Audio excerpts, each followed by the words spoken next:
Hello, I am Jagrati Agarwal, Master in Biochemistry. I am completed my post graduation from Kanpur University. After my completed post graduation, I am joining Saraswati Inter College as a biology teacher in higher class. After 3 years, I leave their college because I have shifted in Behrais. After shifting Behrais, I am joining Vedika Coaching Center as a biology teacher in higher class.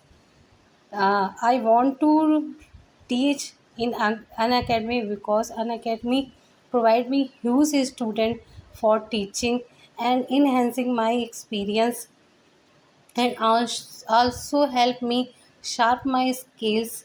I have 9 year teaching experience. Uh, an academy provide me flexible time, work from home opportunity. So I hardly wanted to teach an academy to enhance my teaching skills. Thank you. Now we discussed about syllabus कि हम लोग किस class में कितना पढ़ेंगे कितने समय में। जो एनसीईआरटी वालों ने नया सिलेबस अपडेट किया है उसके अकॉर्डिंग हम लोगों ने अवर्स में क्लास डिवाइडेड की है। सबसे पहले चैप्टर जो आएगा आपका आएगा लिविंग वर्ड। इसमें introduction diversity in the living word, taxonomic category, taxonomical aids, इसमें कम से कम 4 आवर्स कंज्यूम होंगे। सेकंड आपका आएगा एनिमल किंगडम। इसमें इंट्रोडक्शन और किंगडम्स पढ़ाने में 3 से 4 आवर्स कंज्यूम हो सकते हैं क्योंकि ये थोड़ा सा बड़ा चैप्टर है। उसके बाद हमारा आता है plant kingdom, Bryophyta, algae, Pteridophyta, gymnosperm, angiosperm, इन सब के विषय में डिटेल में पढ़ने में हमें कम से कम 4 से 5 घंटे लग सकते हैं। फिर आता है biological classification, Monera, Protista, fungus, plant, animal इन और वायरस, इन सब के बारे में पढ़ने में हमें कम से कम 4 से 5 घंटे लग सकते हैं। उसके बाद आता है हमारा मॉर्फोलॉजी ऑफ प्लांट। इसमें हम लोगों को 3 से 4 घंटे लगेंगे root, stem, leaf, flower, fruit सब के बारे में डिटेल में डिस्कस करने पर इतना समय लगेगा। उसके बाद आता है एनाटॉमी ऑफ फ्लावरिंग प्लांट। इसमें टिश्यू सिस्टम के विषय में हम लोग डिटेल में पढ़ेंगे। एनाटॉमी पढ़ेंगे, monocot, dicot plants and secondary would. 4 से 5 घंटे लग सकते हैं। इसके बाद हमारा आता है structure and organisation in animal. इसमें एनिमल टिश्यू के बारे में हम लोग पढ़ेंगे जिसमें 3 से 4 घंटे लग सकते हैं। बायोमोलिक्यूल्स, ये रिलेटिव बिट थोड़ा लेंदी और टफ चैप्टर है रिलेटेड टू केमिस्ट्री। इसमें 5 से 6 घंटे लग सकते हैं। सेल क्या है, cell theory, prokaryotic, eukaryotic and cell organism, इन सब के विषय में अच्छे से जानकारी प्राप्त करने के लिए लेने के लिए हमें 4 से 5 घंटे लग सकते हैं। अगला आता है सेल साइकिल। सेल साइकिल में हमें सेल साइकिल, एम्फेज, माइटोसिस, मियोसिस, इन सब में पढ़ने में 3 से 4 घंटे लगेंगे। फोटोसिंथेसिस इन हायर प्लांट, ये लिटिल बिट टफ और लॉन्ग चैप्टर है। इसमें 5 से 6 घंटे लग सकते हैं। रिस्पिरेशन इन प्लांट, इसमें 4 से 5 घंटे आराम से लग सकते हैं। प्लांट ग्रोथ, इसमें भी हमें डिटेल में पढ़ने में 3 से 4 घंटे लगेंगे। फिर है ह्यूमन फिजियोलॉजी, ये बड़ा पोर्शन है। इसमें कम से कम हमें हर चैप्टर में 4 से 5 घंटे कंज्यूम हो सकते हैं। इनके बारे में डिटेल में पढ़ेंगे, अच्छे से पढ़ेंगे तो 4 से 5 घंटे लगेंगे। अब आते हैं अपने टॉपिक पे, फोटोसिंथेसिस। फोटोसिंथेसिस क्या होता है? जो सनलाइट होती है, काइनेटिक एनर्जी होती है। प्लांट क्या करता है, उसे अपनी लीफ में ट्रैप करता है।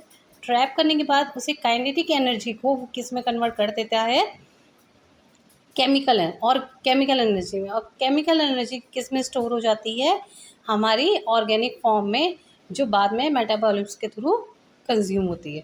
इसमें आप देखिए CO2 H2O लेके ग्लूकोज बना और एक मॉलिक्यूल ऑफ ऑक्सीजन रिलीज हुआ। लाइट आई, लाइट ने CO2 लीफ ने लिया, रूट ने वाटर दिया, इन दोनों ने कंबाइंड हुए और क्या बना लिया? ग्लूकोज और O2। फीचर्स क्या हैं? अब इसके फीचर्स के बारे में पढ़ते हैं। क्या क्या फीचर्स होते हैं?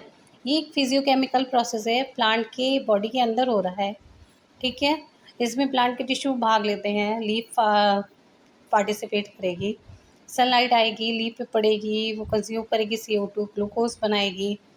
तो इससे क्या होगा, पहले तो ATP बनेगा, NADH फॉर्म होगा, फिर वो केमिकल एनर्जी जो होगी स्टोर हो जाएगी, उसके बाद ग्लूकोज बनेगा, फिर केमिकल एनर्जी जो बनी वो ऑर्गेनिक फॉर्म में स्टोर हो जाएगी, जो आफ्टर जब हमें नीड होगी तो वो मेटाबोलाइज के थ्रू हमें मिल जाएगी।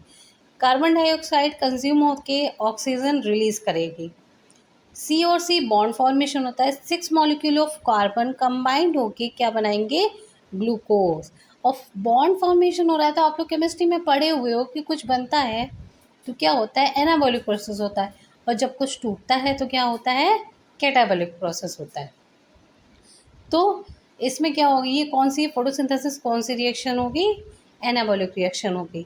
इसमें हमें glucose 6 molecule of carbon combine होके ग्लूकोज देते हैं। आगे पढ़ते हैं हम लोग फोटोसिंथेसिस के टाइप।